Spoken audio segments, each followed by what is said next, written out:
Muy bien, hemos analizado el primero y el segundo capítulo del Génesis. En estas casi 20 conferencias las pueden conseguir ya en MP3, que realmente son una bendición para todos los estudiantes universitarios, para todas las personas que practican la física y la astrofísica y la física matemáticas, biólogos, antropólogos, paleontólogos, etcétera, etcétera, porque hemos sacado de los primeros dos capítulos del Génesis las evidencias científicas que se encuentran detrás de la Biblia y detrás de todo lo que estos dos capítulos del Génesis Dios le reveló a Moisés, que es el autor del Génesis y de los primeros 5 libros de la Biblia. Y cuando el mundo científico, los físicos, matemáticos, los biólogos, los genetistas descubren que antes de 1954 hasta el siglo XX se descubre el ADN por los doctores Watson y el doctor Crick, que les dan un premio Nobel de Medicina por el descubrimiento del ADN, del ácido desoxirribonucleico. La Biblia ya establecía las leyes inexorables de la genética. Cuando Dios determinó que cada árbol diera el fruto conforme a su género, los árboles de mangos van a dar mangos, no van a dar sandías ni melones, van a dar mangos. ¿Por qué? Porque en la semilla de ese árbol se encuentra una información inteligente que va a determinar las características del mango, sus propiedades minerales, vitamínicas, nutriológicas, etcétera, etcétera. El de la papaya, papayas, y así los changos van a producir changos, los hipopótamos, hipopótamos, los elefantes, elefantes. Y cuando se descubre el ADN, en 1954, aun cuando Gregorio Mendel en 1860, era un monje dominico, descubrió las leyes de la herencia mezclando los famosos chícharos, y casi el mundo científico no le hizo caso hasta 1954, cuando ya con el invento del microscopio y toda la tecnología moderna se descubre y se llega a lo más íntimo de las células. La mayor parte de los científicos ateos en Estados Unidos y en Europa abandonaron de una forma repentina y abrupta la famosa teoría de la evolución. Aunque no se hicieron cristianos, ellos honestamente dijeron, después de saber que el ADN impide la evolución, no podemos seguir enseñando eso. Entonces es increíble, ¿verdad?, cómo la ciencia o la pseudociencia ha ido siendo transformada, demostrando que las verdades que parecían que eran verdades hace un siglo, 2 siglos, con el avance del tiempo, la misma ciencia descubren que eran teorías, especulaciones, hipótesis, filosofías, nada más. Por eso tenemos que estar atentos todos los seres humanos, principalmente los cristianos, cuando oímos pues que se descubrió el hoyo negro. ¿Ya cuántos quieren agarrar una nave para irse al hoyo negro? Entonces, cuando no sabemos lo que se encuentra detrás de lo que la ciencia, ya se descubrió agua en la luna o agua en Marte, ya ve, hay agua en Marte, pues no, es que no era agua, pasan 3 o 4 meses, no era agua, nos equivocamos, era esto, era un reflejo, lo que sea. Y así pasa casi siempre en el mundo científico cuando se adelantan a proclamar supuestos descubrimientos que no han sido probados, porque para que sea científico, ¿qué tiene que ser? Tiene que ser probado, primero tiene que ser observado. Los científicos observan, entonces después tienen que probar y después tienen que demostrar que eso que ellos están observando es viable para que pueda ser caracterizado como una ley, como algo científico. Mientras no se ha demostrado en un laboratorio, a través de probetas, tubos de ensayo, etcétera, etcétera, no puede ser caracterizado como científico, como no lo es la famosa teoría de la evolución, que se sigue enseñando desgraciadamente en la mayor parte de las secundarias, preparatorias y universidades del mundo. Muy bien, terminamos con el séptimo día, capítulo 2 del Génesis, del 1 al 3. Y dice así: este es el último día que la Biblia nos relata acerca de la creación de Dios. Fueron pues acabados los cielos y la tierra, y todo el ejército de ellos. Y acabó Dios en el día séptimo la obra que hizo, y reposó. Esta palabra es Shabbat, que los judíos después la usaron como nombre, aquí está como verbo. Vamos a ver la diferencia. Reposó Dios el día séptimo de toda la obra que hizo. Y bendijo Dios al día séptimo y lo santificó, porque en él reposó de toda la obra que había hecho en la creación. La palabra hebrea que aquí se usa, y vamos a profundizar en esto en esta última conferencia, para reposar es Shabbat, que significa literalmente completar o cesar de trabajar. Entonces, cuando Dios dice que Él reposó el séptimo día, no significa que le dijo al arcángel Miguel: tráiganme una hamaca porque estoy cansadísimo de todo lo que he hecho, necesito 3 días de vacaciones. Entonces no significa que Dios se haya cansado. Dice Isaías capítulo 40 que Dios no se cansa ni desfallece. No es como nosotros. Dios no está sujeto, ni las criaturas del mundo espiritual, a las leyes físicas, ni a las 4 dimensiones en las que tú y yo habitamos en este universo cerrado, que es el que Dios creó con leyes cósmicas inexorables. Muy bien, la palabra Shabbat aquí no es un nombre propio para el séptimo día, porque repito, es un verbo. No se usó como nombre propio para el séptimo día hasta el libro del Éxodo. ¿Qué significa esto?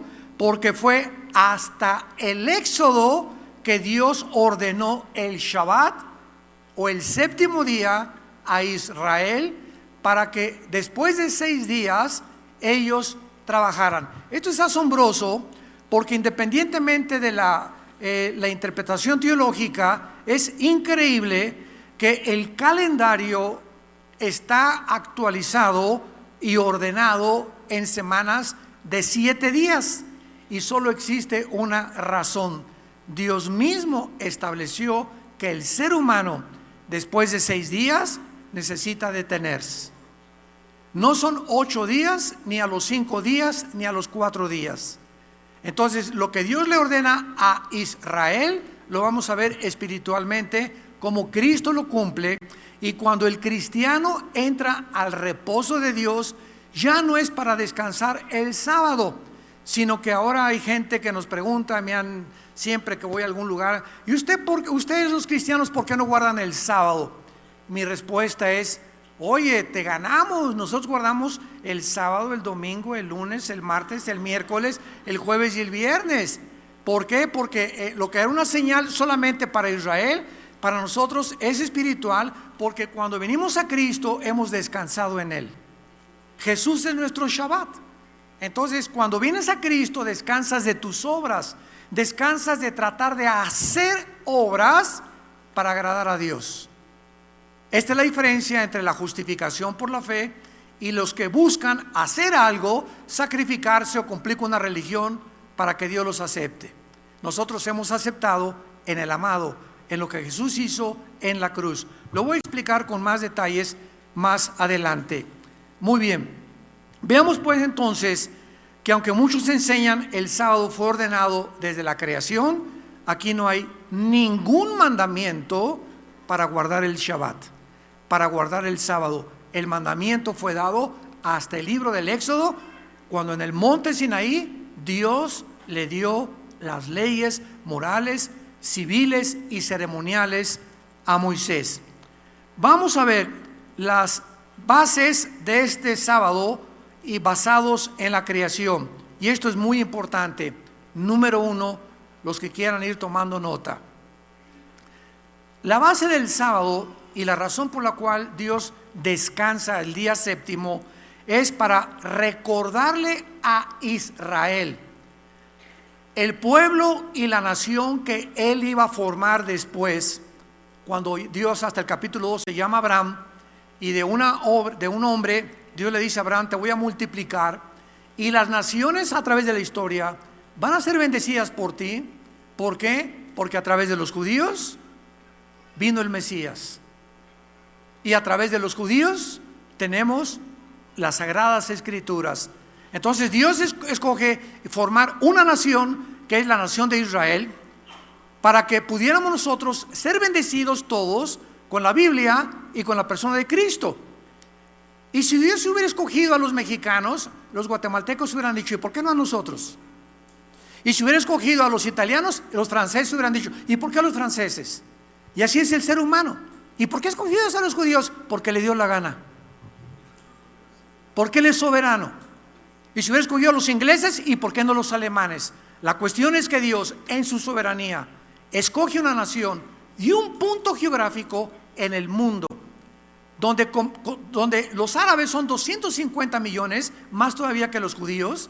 Ahorita son aproximadamente como 14 millones de judíos en todo el mundo, y la mitad de ellos viven en Israel. Casi 6 millones viven en Israel. Y vemos nosotros que el 65 y 70% de los premios Nobel los han ganado los judíos. Sigmund Freud, judío; Carlos Marx, judío; Albert Einstein, judío, y todo podemos hacer una lista interminable de los grandes inventores, de los grandes dramaturgos, de los grandes etcétera, etcétera, que Dios ha escogido un grupo geográfico precisamente para poder bendecir a los demás, no porque sean especiales, ni porque sean mejor que los árabes, ni que los palestinos, ni que los libaneses, porque ante Dios todos somos iguales. Dios no tiene acepción de personas. Entonces Dios escoge a Israel en primer lugar para mostrarles que Él es, así como completó la creación, así completará la historia de Israel y la historia de nosotros. En otras palabras, Dios escoge este día para recordar que Dios completa su obra de la misma manera que Él va a completar la historia de Israel y tu historia y mi historia. Vayamos a comprenderlo en Romanos capítulo 10, versículos del 1 al 5, porque existe una corriente dentro del cristianismo que se llama la teología de la que se quieren liberar, la teología del reemplazo. No sé cuánto la han escuchado, que Dios ya acabó con Israel, que la iglesia ha entrado a formar parte y a tomar el lugar de la nación de Israel. Pero la Biblia, los capítulos 9, 10 y 11 de Romanos, 3 capítulos dedicados única y exclusivamente para enseñarnos que aunque parece que Dios hizo a un lado a Israel, no ha acabado con ellos. Dice Romanos capítulo 11: digo pues, ¿ha desechado Dios a su pueblo? En ninguna manera. Porque también dice Pablo: yo soy israelita, de la descendencia de Abraham, de la tribu de Benjamín. ¿No ha desechado Dios a su pueblo, al cual desde antes conoció? ¿No sabéis qué dice de Elías la Escritura? Cómo invoca a Dios contra Israel, diciendo: Señor, a tus profetas han dado muerte, tus altares han sido derribados, y solo yo he quedado, y procuran matarme. Pero, ¿qué dice la divina respuesta? Me he reservado 7,000 hombres que no han doblado la rodilla delante de Baal. Así también, aún en este tiempo, ha quedado un remanente escogido por gracia. Dios usa, Pablo, el Antiguo Testamento para decir que Elías, ¿se acuerdan de la historia de Elías en 1 Reyes, 2 Reyes? Llegó un momento en el que él creía que era el único sobreviviente. Ya mataron a todos, Señor, sin darse cuenta que había 7,000 igual que él. ¿Y cuántos de nosotros muchas veces llegamos a pensar lo mismo, verdad? Ay, Señor, yo soy el único en la escuela que soy cristiano. Yo soy el único en mi familia yo soy el único en mi trabajo. Yo soy el único que... Y sabes una cosa, es que tú no sabes que no eres el único, ni yo tampoco. Hay muchas personas que Dios tiene en todos lados, que son el remanente y que permanecen fieles al Hijo de Dios. Entonces, esto es una prueba indubitable de que Dios no ha acabado con Israel. Versículo 11 y 12. Digo pues, ¿han tropezado los de Israel para que cayeran? En ninguna manera. Pero por su transgresión vino la salvación a los gentiles para provocarles a celos. Y si su transgresión es la riqueza del mundo y su defección la riqueza de los gentiles, ¿cuánto más su plena restauración? Y ya así seguimos leyendo Romanos 11, 25, 26, y cuando Jesucristo venga, todo Israel será salvado. Desde luego los que en ese momento creían en Cristo como el Mesías. Y así como han muerto muchos gentiles sin Cristo, no significa que el hecho de que una persona sea israelita, no significa que el hecho que una persona sea judía, se pueda creer que esa persona es salvada y escogida por Dios. De ninguna manera. Lo explica el capítulo 2 de Romanos. No todo el que nace o es heredero de Abraham físicamente o genéticamente tiene la salvación, sino el que ha sido circuncidado en su corazón. Solo los judíos que realmente han creído en Jesucristo, que se les llama ahorita mesiánicos, son los que verdaderamente tienen la salvación. Habrá millones de judíos también que se van a condenar eternamente. Y esta es la razón por la cual ahorita hay movimientos en el mundo mesiánicos, gracias a Dios por ellos, pero qué triste cuando los cristianos oímos, pues ya el hermano se fue a una iglesia que es como sinagoga, y es como que le están enseñando las raíces hebreas, y es una iglesia mesiánica, y ya se ponen la kipá, los hermanos de judío tienen la cara que yo de oaxaqueño, y se visten ya como los judíos, y quieren a celebrar todo como los judíos, y quieren guardar el sábado otra vez, sin entender que el hecho de que tú creas que te quieres regresar o hacerte judío, no lo vas a hacer. Es como hacer un perro gato o un gato perro, porque no puedes cambiar su naturaleza por sus genes. La genética biológicamente nos impide cambiar de género. Si tú tienes el cromosoma Y, eres macho camacho. Si tienes los 2X, eres mujer. Entonces, ¿qué nos hace hombres y qué nos hace mujeres? Los cromosomas. Entonces, si tú tienes el cromosoma X, eres mujer, y si tienes el Y, eres hombre. Las mujeres no tienen el cromosoma Y. Muy bien, en segundo lugar, como apóstol del Señor del sábado, en segundo lugar, Pablo abroga la ley y las regulaciones de las observancias que los judíos tenían que cumplir bajo el Antiguo Testamento como algo que la iglesia no tiene que guardar. Las 7 fiestas judías que Dios le dio, que eran de Dios a Israel, que es la Pascua, los panes sin levadura, Pentecostés, el día de la expiación, las trompetas, el Sucot, etcétera, etcétera. Nosotros, por ejemplo, como iglesia, celebramos el Sucot entre octubre y noviembre. Ahí en la iglesia de Santa Fe lo hemos hecho, en la iglesia del norte, no como una obligación que tengamos los cristianos que cumplir, sino para mostrarle al pueblo qué se encontraba detrás de la fiesta del Sucot, porque es la que vamos a celebrar cuando muramos, es la primera que vamos a celebrar con Jesucristo. Enseñarles qué es la fiesta del Sucot, pero no para guardarla, sino para ilustrar qué se encuentra detrás de esa fiesta, que es Jesucristo. Entonces, el cristiano, bajo el nuevo pacto, lo vamos a ver poco a poco, no está obligado a regresar a las leyes ceremoniales del Antiguo Testamento. En el Antiguo Testamento los hombres no se podían rasurar. En el Antiguo Testamento las personas no podían comer carne de puerco.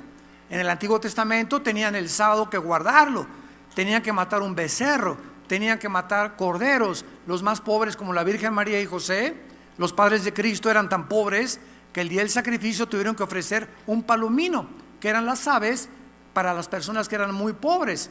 Entonces todo eso ya perteneció a Israel, y tenemos que entender la diferencia entre la iglesia, que es una entidad completamente diferente, a la nación de Israel.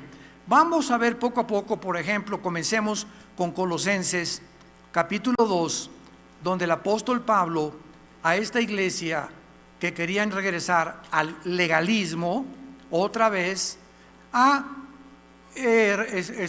comenzar a dejarse la barba, y los que nos la dejamos no significa porque queremos cumplir la ley de ninguna manera, ¿verdad? O sea, ya no es nada obligatorio para nosotros los cristianos. Dice así Colosenses 2, 16 y 17. Miren lo que dice Pablo a la iglesia: nadie los juzgue ya. No permitas que nadie te juzgue. ¿En qué cosa? En lo que comes o en lo que bebes, más que en las manitas de puerco en vinagreta. No permitas que ya nadie te juzgue. Es que yo tomo una chela, hermano, una bohemia negra con la carne asada, y es una sola, y llegas tú a la carne asada, al día de campo, y vas al hermano con su cerveza, y le dices: eres un borracho, te vas a ir al infierno. ¿Qué estás haciendo? Le estás señalando y lo estás juzgando. El hermano te va a contestar: ¿sabes una cosa? La cerveza y la levadura que tiene es 1000 veces más nutritiva que la panza de Santa Claus que tú tienes. Oye, es que mira, esa persona se tatuó. Si eres gordo, no te atrevas a juzgar a nadie que está tatuado, porque más daño le haces al templo, porque tú no eres templo, eres la catedral del Espíritu Santo. Entonces comenzamos a estar buscando en las cosas superficiales, con lo que hacemos, que el hermano toma vino, que no toma vino, que toma esto y eso, y comenzamos a vivir una vida, un cristianismo superficial, legalista se llama esto. Y lo que Dios ve es el corazón. El hermano, supiste que puso árbol de Navidad, y el árbol de Navidad era de los babilonios, y es un paganismo. Yo no pongo árbol de Navidad. Imagínense el hermano que dice: yo no pongo la Navidad, y está en la Navidad, pues fueron a los tacos del jefe, y pues hay un árbol de Navidad, su comidita y todo lo que quieras, ¿verdad? Y con las caras así. Y están los hermanos que en Navidad: jingle bells, noche de paz, contentos, alegres. Y dice Dios al ángel Gabriel: ve a ver a los que no pusieron árbol, ponles una palomita, y a los que pusieron árbol, ponles un tache. ¿Se imaginan a Dios juzgándonos por lo que estamos haciendo o dejamos de hacer? ¿Qué es lo que ve Dios? Dice la Biblia: el reino de Dios, Romanos 14, no consiste en bebida, comida, sino en paz y gozo en el Espíritu Santo. Si tú pones tu árbol de Navidad y estás contento y gozoso, es lo que le interesa a Dios. Y si no pones árbol de Navidad y estás con tu jeta de este tamaño y maltratas a tu esposa, y eres una persona que durante todos los 11 meses anteriores del año ni siquiera tuviste una relación con el Señor, ¿tú crees que por no poner árbol ya vas a ser más aceptado por Dios que por aquellos que lo pusieron? Lee Romanos 14. Ya no juzguen unos un día de otro día, uno que sea ser vegano, el otro que come puerco, hay otro que toma la cerveza y el vino con su comida, otro es puro agua y limón. Pero esta es la cuestión: ya nadie los juzga en comida o en bebida, o en días de fiesta, luna nueva o shabbats, o días de reposo, todo lo cual es sombra de lo que ha de venir, pero el cuerpo es de Cristo. Todo lo que Dios le da en el Antiguo Testamento a los judíos eran señales, eran símbolos, y una señal, una sombra apunta todo hacia la cruz. Viene el Mesías en la cruz y Él cumple todo lo que Dios mandó en la ley en el Antiguo Testamento, y lo cumple Cristo en nuestro lugar. Y en ese momento, al cumplir Cristo todo lo que el Antiguo Testamento o los 10 mandamientos mandaba Dios que fueran guardados, Jesús los cumple en nuestro lugar. Y el momento en que tú recibes a Cristo, Dios nos declara ante el tribunal cósmico justos, sin serlo, por gracia. En otras palabras, la Biblia dice en Santiago: si tú fallas en un mandamiento, te haces culpable de los 10. Nadie desde Adán hasta nuestros días, nadie ha cumplido los 10 mandamientos. Pues yo no robo, o que no eres ladrón, pero eres chismoso. como el joven que se acercó a Cristo: Señor, ¿qué tengo que entrar al cielo, guardar los mandamientos? Los he cumplido todos. ¿Y qué le dice Cristo? Vende todo lo que tienes. Y cuando supo eso, le tocó Cristo la llaga. Era un avaro. Entonces había un mandamiento que él no cumplía, que es amar a Dios con todo el corazón. Y en ese momento estamos descalificados. Entonces, para que me entiendan, los 10 mandamientos, síganme con mucho cuidado, eran como una barda, como de 5 metros. Fíjense esta ilustración. Entonces mi papá me dice: Armando, brinca esta barda. No puedo. Tengo que llegar el momento de decirle: papá, yo no puedo por mis propios medios alcanzar la barda y brincarla. Me dice mi papá: eso es lo que te quería enseñar. Ven para acá. Y mi papá se pone y me dice: sobre mis hombros, y ya con la ayuda de él alcanzo la barda. En otras palabras, la barda son los 10 mandamientos y nadie ha podido cumplirlos. La pregunta es: oye Dios, si tú sabías que nadie los iba a cumplir, ni podía alcanzar nadie esa altura, ¿para qué la pusiste tan alta? ¿Para qué no los diste? Para que reconocieran que separados de mí nada pueden hacer. Que cuando yo entre a tu vida, yo los voy a cumplir. Tú eres imposible que los cumplas por tu imperfección, y yo en lugar de ti los cumplí en una cruz, cumplí toda la ley, y ahora nos es imputada lo que se llama la justificación por la fe. Romanos capítulo 3.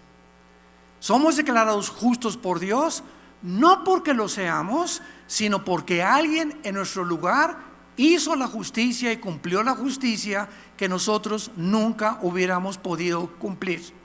Por eso la salvación no es por obras, es por gracia.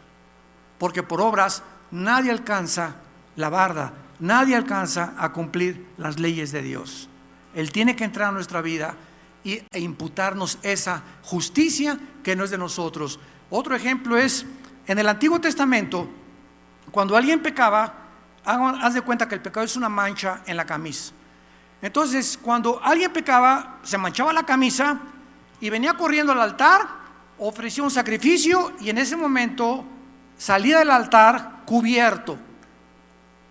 Pero ahí estaba la mancha. Solamente el sacrificio cubría los pecados hasta que llegara el Mesías. De la cruz para nuestros días, cuando nosotros pecamos, dice la Biblia, venimos a la cruz y esa mancha no nos deja, sino que ahora Dios la borra.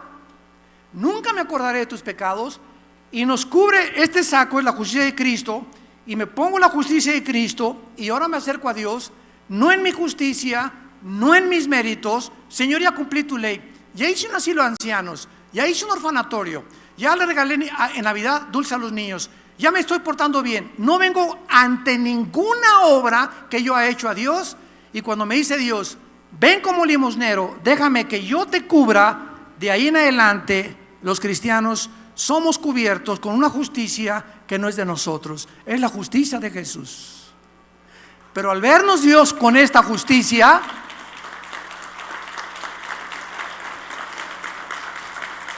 al ser yo cubierto con esta justicia, puedo acercarme a Dios. Ya no en mis méritos, no en mis propios. Dice Hebreos capítulo 10: acerquémonos pues sinceramente ahora por la sangre de Jesucristo, por el camino nuevo y vivo que Dios nos abrió por medio de la sangre de su muerte en la cruz.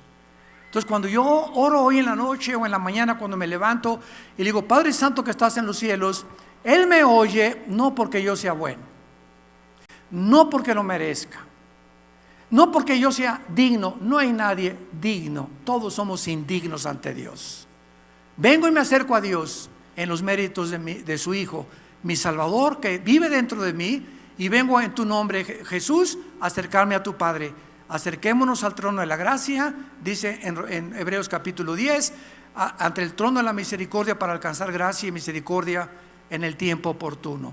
¿Por qué podemos acercarnos? Por causa del Hijo de Dios.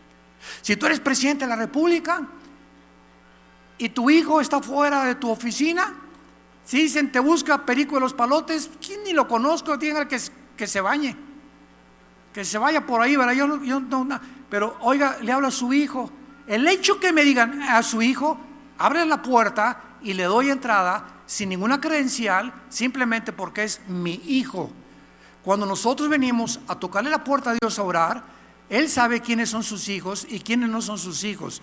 Dice la Biblia, Dios no oye a los pecadores, pero Él oye a los que forman parte de su familia y nos da el privilegio de acercarnos a cualquier momento donde estemos, en el carro, en el Nevado de Toluca, en el metro, en cualquier lado, a través de la oración, y se nos abre la puerta repentina y abiertamente. Le mandamos telegramas a Dios y Él nos oye continuamente, porque es de su agrado que sus hijos se acerquen a Él en oración. ¿Qué privilegio tan grande tenemos? Ya no tenemos que hacer esto o hacer aquello, o cumplir, o irnos de rodillas, o ayunar, o ceremonias. Todas estas cosas eran sombras del antiguo pacto que ya no nos pertenece a nosotros. En tercer lugar, el sábado o el Shabbat fue una señal para Israel que Dios apartó para una relación especial de un pacto con Él. En otras palabras, Dios le da el Shabbat a Israel, el sábado. Guarden el sábado, porque el sábado les va a recordar qué fue lo que yo hice. Vean ustedes Éxodo capítulo 31, versículo 17, donde aparece esta verdad. Éxodo 31, 17. Señal es para siempre entre mí y los hijos de Israel. Nosotros somos hijos directamente en el Nuevo Testamento de Dios. Los hijos de Israel, celebrándolo por sus generaciones, por pacto perpetuo. Señales siempre para mí, entre mí y los hijos de Israel, porque en 6 días Jehová hizo los cielos y la tierra, y en el 7º día se hizo y reposó. O sea, Israel, cada Shabbat, de cada 6 días, el 7º día, no hagas nada. No quiero que ni le aprietes el botón de un elevador, ni que partas leña, nada es nada. Lo vas a dedicar a recordar, a leer las Escrituras, la Torá, de lo que yo hice en la creación. Dios quería que perpetuamente los judíos recordaran que en 6 días hizo los cielos y el 7º descansó, por lo cual ellos el 7º día tenían que cesar, como hizo Dios, de trabajar, ya de no hacer nada, para dedicárselo completamente a Dios. Bajo el Nuevo Testamento, los creyentes ya no se reunían el sábado. Bajo el Nuevo Testamento se reunían el primer día de la semana, Sunday, el domingo, que es el primer día de la semana, a partir del pan, a enseñar y estudiar las Escrituras. ¿Por qué? Lo voy a explicar. Cristo resucita el primer día de la semana, el domingo. El Espíritu Santo en Pentecostés, Hechos capítulo 2, viene el día domingo, el primer día de la semana. Y en ese momento los apóstoles entendieron que venía una nueva creación, porque hasta que Jesucristo y el Espíritu Santo entraron al mundo, Dios no volvió a crear nada. Pero dice 2 Corintios 5, 17, el que está en Cristo, ¿quién es la nueva creación? Nosotros. Aleluya. Nosotros somos una nueva creación, completamente nueva, que Dios no había hecho antes. Vuelve a crear dentro de nosotros a Jesús, el Espíritu Santo, porque es lo que está siendo creado. Estamos siendo creados, Romanos 8, 28, a la imagen del Hijo de Dios. En Gálatas, Pablo le dice a los Gálatas, hasta que Jesús se ha formado dentro de ustedes.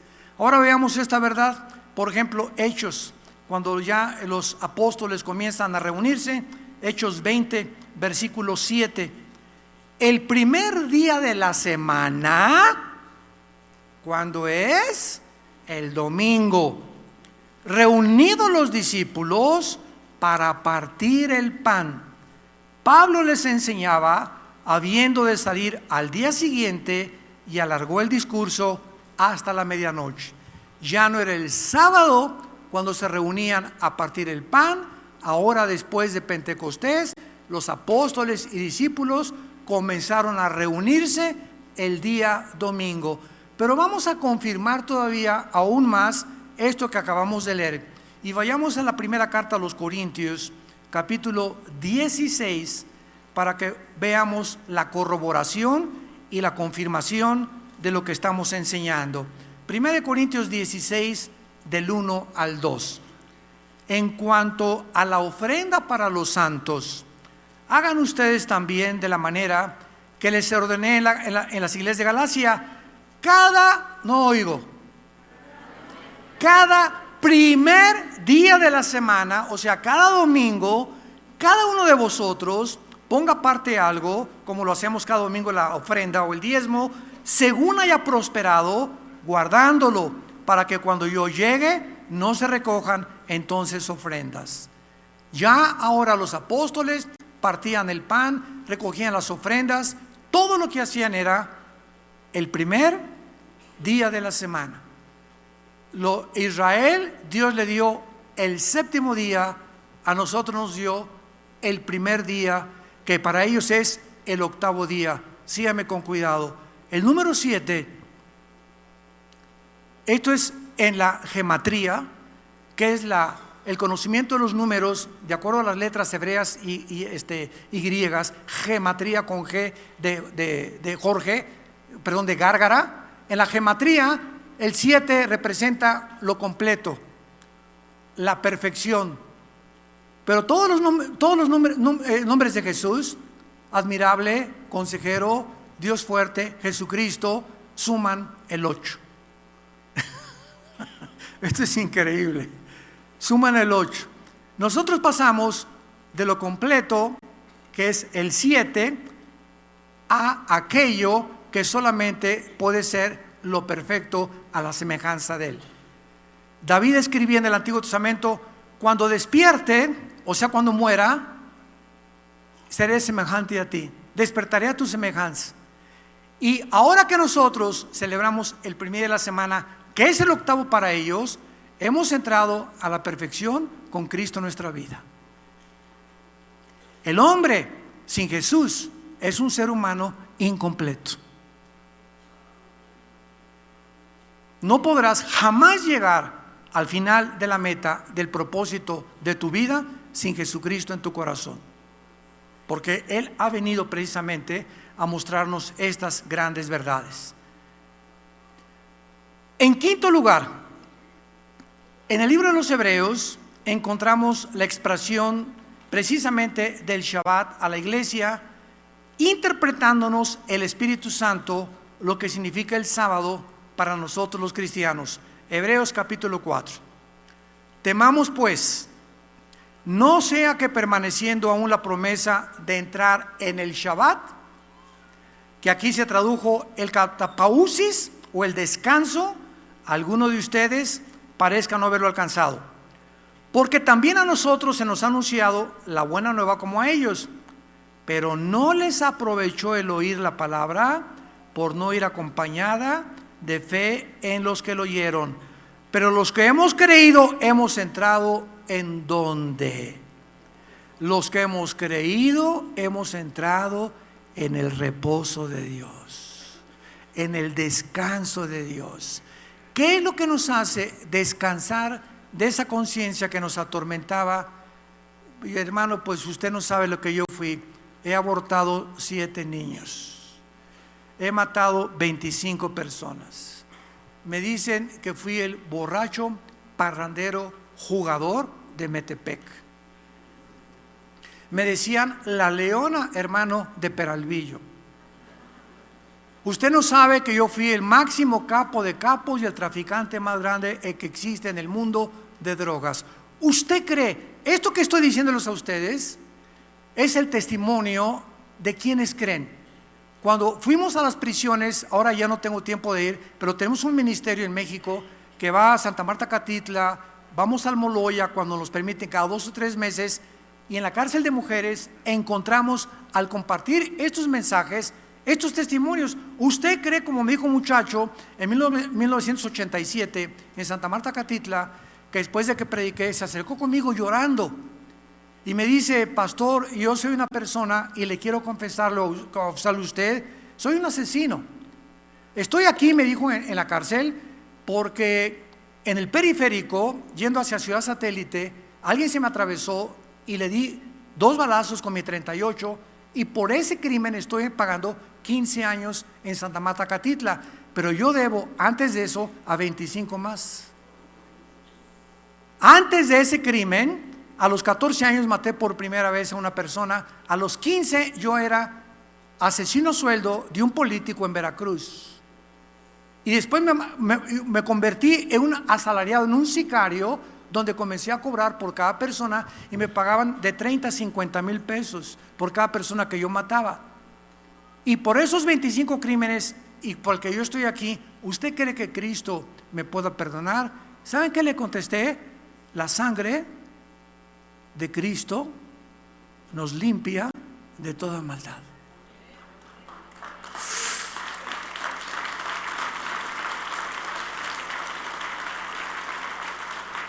Estas son las buenas noticias que mi esposa les compartió hace rato. Las buenas noticias que no importa si tus pecados son como el carbón, como la blanca lana vendrán a ser. Y cuando uno oye este mensaje, que no importa lo que tú hayas hecho, hay perdón en la cruz. A las que hayas abortado, cuántos divorcios tengas, en la cruz Cristo, lo que tú tenías que pagar por todos esos 25 crímenes, le dije a este hombre, Él los pagó en la cruz por ti. Y las buenas noticias es que si tú le aceptas como tu Señor, Dios te ve como si nunca hubieras pecado. Casi se desmaya de oír esta buenísima noticia. ¿Cómo es posible? Y claro que no falta quien se acercó a alguien, ¿verdad? Y ahí sí que fácil, ¿verdad? Que ya nada más porque a Cristo ya, pues, y le dije, no, es que no fue fácil, fue la vida que Él dio en la cruz en nuestro lugar. No fue fácil para Dios, y por eso se llama por gracia, porque no lo merecemos. Dios nos los da porque nos ama. Por medio de la fe somos salvos en Cristo Jesús. Y esto es maravilloso. Quiero darles una noticia, y muchos de ustedes se van a sorprender. No sé cuántos de ustedes son parientes del Chapo, o lo conocieron, o fue tu padrino. Este hombre, conocido como el más grande traficante de todos los tiempos en los últimos años, está finalmente en una cárcel de Chicago purgando una pena de pena perpetua. Su mamá, para los que no están informados, la mamá de él es cristiana, apostólica, hace más de 35 años. Y él hace muchos años le mandó construir una iglesia a su mamá. Y su mamá no ha dejado de orar todos los días por él. Ahora, muy bien, mientras él estuviera en la posición en la que está, era muy difícil que él recibiera a Cristo. Vean lo que hizo Dios, es un acto de misericordia. Pero ahora que él ya está en una celda de 4 por 3 metros, encerrado para toda su vida hasta que se muera, ahí en Estados Unidos hay una ley que todos los presos necesitan leer la Biblia. Y en Estados Unidos se les permite a los pastores cada semana ir con los presos, leerles la Biblia, y el único libro que les regalan a los de máxima seguridad es la Biblia nada más. Pues él la comenzó a leer y quiero comunicarles que aceptó a Cristo como su Señor y Salvador.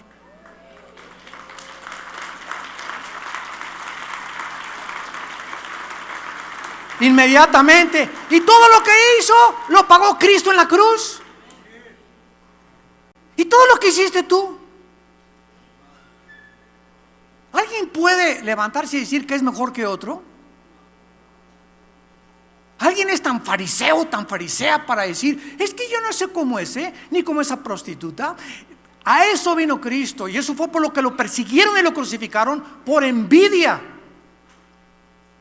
Y viene una prostituta y le comienza a lavar los pies los fariseos. Ay, sí, ¿verdad? Tú eres, te dices el Mesías, y dejas que esos pecadores se acerquen a ti.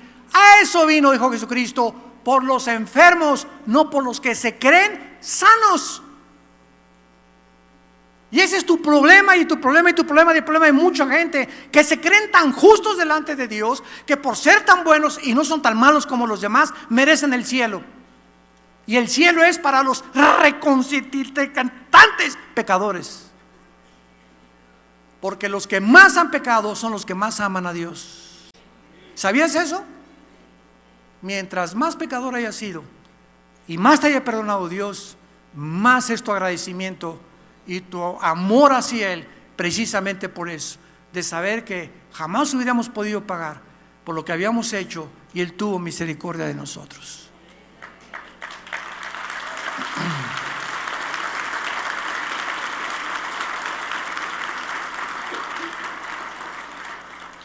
Y finalmente, iglesia de Dios, damas y caballeros que nos visitan, la principal idea del día de reposo para los cristianos es triple para terminar. Número 1, tener un día de descanso después de 6 días para trabajar. La ciencia, los nutriólogos, los coaches de ejercicios están completamente de acuerdo que el ser humano que no hace ejercicio, que no descansa un día por lo menos a la semana, no va a llegar al rapto. Y si llegas al 6º piso, al 7º piso de tu vida, a los 60, al 70, vas a llegar, ¿o qué vas a llegar? Pero amargado, con problemas de insuficiencia cardíaca, cardiovasculares, problemas de estrés, problemas de circulación. Vas a llegar como un vegetal que te tiene que cuidar. Y ahí te vas a acordar por qué abandonaste a tu esposa cuando tú tenías 50 años. Y ahí es cuando nos damos cuenta cuánto necesitamos a una mujer a nuestro lado. Y cuánto ellas necesitan también a un hombre a su lado. Pero mientras tenemos 40, los 50, por acá el quinto aire, ¿verdad? El sexto aire que les da a muchos, etcétera, etcétera. Y no, pues me voy con una muchachona más joven, etcétera, etcétera. Cuando veo a todas las muchachas más guapas que mi esposa, etcétera, etcétera. Nos arrepentimos algún día porque Dios nos está viendo y Él juzga de acuerdo a nuestras obras. Necesitamos descansar. El domingo no tienes por favor la laptop allá al Nevado de Toluca ni a Chapultepec. Juega con tu nieto, empújalo con el triciclo a tu nieto. Ríete con tu nieto, disfruta, llévalo a comer helado, a tu esposa, te vas a Acapulco, es descanso, es el mar. Y ahí están muchos que me dicen, no, yo a mi esposo hasta el domingo, es que es tan inteligente y tan cumplido que hasta el domingo trabaja. Es un bruto, le contesto a la esposa. Qué triste que ni siquiera han entendido que necesitamos física y mentalmente este día. En segundo lugar, entrar al reposo de Dios es entrar al reposo de nuestras aflicciones y tribulaciones. 1 Pedro 5:7, echando toda nuestra ansiedad sobre Él, porque Él tiene cuidado de nosotros. El cristiano es la persona, yo llego a mi casa, ustedes no se imaginan, no tienen ni idea de lo que mi esposo y yo atravesamos cada semana. Tantas responsabilidades, misioneros, iglesias, pastores, familias de los pastores, hijos de los pastores, administración, choferes, secretarias, etcétera, misioneros, etcétera, etcétera. Y muchas veces llegamos, ¿verdad? Así, casi así me acuesto ahí junto a mi cama, con mi cojín, a orar y a echarle todas las ansiedades, todo lo que yo sé que no está en mis manos resolverlo porque no soy Dios, y descanso en eso. Padre, te lo digo todos los días, gracias a Dios que yo no soy tú. Y te dejo a ti todas mis cargas, mi hijo, el problema de toda iglesia. Tú, Señor, lo entrego. He hecho todo aquello, pero no me puedo acostar con ansiedad. ¿Por qué? Porque me hace mal, nos hace mal. No puedo levantarme como León jaló a las 12 de la noche. Échame un tequila. Pásame los Raleigh. O pásame un toque de mota. Buscar anestésicos para evadirnos de la realidad. No podemos vivir esa vida. Dios ha venido a darnos descanso. Vengan a mí todos ustedes, los que están trabajados y cargados. ¿Quién no está trabajado? ¿Quién no está cargado? Tantos problemas, el mundo, y que la guerra, que Venezuela, y que Putin, y que el petróleo, y que Estados Unidos, y que México, y que las ideologías. Estamos, como decía mi esposa hace unos momentos, rodeados de malas noticias. Y si tú tienes en tu mente todo esto, nos oprime, nos hace daño. Y tenemos que llegar todos los días a la cruz a dejar todo eso. Señor, tú encárgate de todo. Quiero amanecer como un angelito. Mañana a lo mejor ni amanecemos. Eso es lo que Dios quiere, que entremos a su reposo. Y los que no han entrado, como dice Hebreos 4, es porque no han creído, no creen que hay un reposo viniendo a la cruz. Y en tercer y último lugar, no estar sujeto a las celebraciones del Estado de Israel, que ahorita continúan ellos con sus fiestas judías. Ya no tenemos por qué celebrar la Pascua, ni celebrar los panes sin levadura, ni los primeros frutos, ni Pentecostés, ni el Rosh Hashanah, ni las trompetas, ni el Yom Kippur, ni la expiación, ni el Sukkot, ni los tabernáculos, porque ya no es obligatorio. Ese es lo que nos libró Dios de las leyes ceremoniales. Ya no tenemos que ofrecer sacrificios, porque el sacrificio ya lo hizo Jesús en la cruz. Y cuando tenemos esta información, somos libres. Somos libres por la ley de la libertad en Cristo Jesús. Somos una nueva creación. Démosle gracias a Dios y alabemos a Dios con todo el corazón. Te damos gracias, Padre, en esta mañana. Gracias con todo nuestro corazón. Yo personalmente te lo doy con toda mi alma de estas palabras que me has puesto, que han venido de la Biblia para tu pueblo, para bendecir a tu pueblo. Gracias, Señor, porque no hay nada perverso ni torcido en tu palabra. Todas ellas son de entendimiento para los que creen y razonables para los que han alcanzado la sabiduría. Gracias, Señor, porque tus mandamientos son como una lámpara a nuestros pies. La verdad nos hace libres y tenemos que conocer la verdad. Y estamos en el camino de conocer más y más la profundidad de tu mente, de tus pensamientos, de tus caminos, que son más altos que los nuestros. Bendecimos esta serie, Dios y la creación, y te pedimos, Padre, que tú la uses en el mundo entero, en todos los idiomas, para que el mundo pueda oír a través de tu palabra las maravillas de tu ley. Y a todos ustedes en esta mañana y los que ven por la televisión, que quieran venir a la cruz y entregarle su vida a Jesucristo, hazlo diciéndole estas palabras: Señor mío y Dios mío, te pido perdón por mis pecados. Creo que en la cruz tu Hijo pagó en mi lugar una cuenta de pecados que yo nunca hubiera podido pagar con mis buenas obras ni con mis sacrificios. Señor Jesús, ahora estoy consciente de lo que hiciste en mi lugar, de darme una santidad que no merezco, una justicia de la cual soy indigno, pero todo lo has hecho porque me amas con un amor eterno. Y te pido ahora, Jesús, que entres a mi corazón, porque creo que a los 3 días te levantaste de los muertos y sé mi Señor y mi Salvador, y quiero ahora, en la corta vida que me queda, emplearla para conocerte, para servirte y para adorarte en espíritu y en verdad. En el nombre maravilloso tuyo, admirable consejero, príncipe de paz, Dios eterno. Amén. Gracias a Dios por este libro. Gracias a Dios por la Biblia. Gracias a Dios por este maravilloso libro. Vida Nueva para el Mundo se sostiene y propaga el mensaje de salvación de Jesucristo gracias a Dios y a tus donativos. Llevemos juntos el Evangelio de Jesucristo al mundo entero. Realizamos eventos, seminarios, congresos y diferentes programas para dar a conocer el mensaje de salvación y el poder de nuestro Señor, transformando y edificando vidas de mujeres, hombres, niños alrededor del mundo. ¿Qué pasa cuando decides hacer tu donativo? Aunque no puedas llevar la palabra personalmente a todo el mundo, de esta forma lo estás haciendo. Con tus donativos o aportaciones, estás sembrando y formando parte de lo que Dios está haciendo en su obra. Estás ayudando a traer luz a la oscuridad, paz al conflicto y esperanza a los que no tienen ninguna. Dona desde México.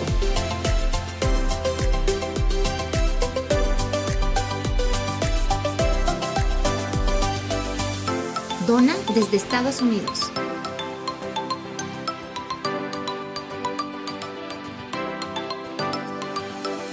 Para el resto de donaciones de otras partes del mundo, www.vidanuevaparaelmundo.org.mx/dona.